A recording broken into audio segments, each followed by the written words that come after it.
Buongiorno mamma, Buongiorno Simona, cosa hai preparato oggi di buono? oggi ho preparato la focaccia barese, bella croccante fuori e sofficissima all'interno. Pazzesca mamma, facciamo vedere come si prepara? Sì, certo, procediamo. Procediamo.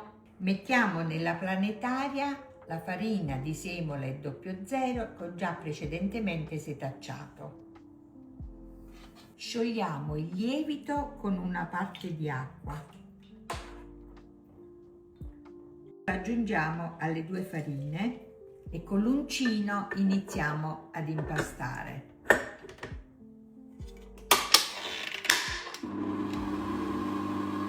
Aggiungiamo anche la patata lessa e schiacciata e continuiamo ad impastare.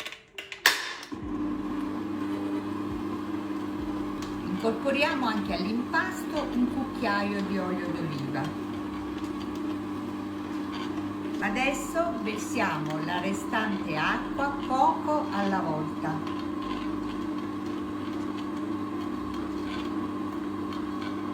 Quando gli ingredienti si sono tutti ben amalgamati, mettiamo il sale. Lasciamo lavorare per circa 10 minuti. L'impasto è pronto, deve risultare liscio e appiccicoso. Adesso lo lavoro anche un attimo con le mani così. Facciamo delle pieghe. Simona, guarda quanto è bello, l'ho messo in una ciotola unta d'olio.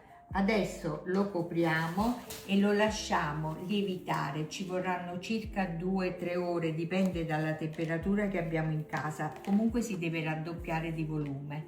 Perfetto, allora dopo. A dopo! Prendiamo l'impasto, lo mettiamo in una teglia precedentemente ben unta d'olio e lo stendiamo.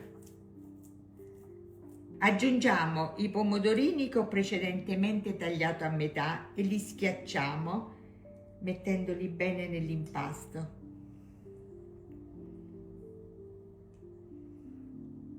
Aggiungiamo anche delle olive, mettiamo anche abbondante origano, regoliamo di sale, ultimo aggiungiamo ancora un filo d'olio.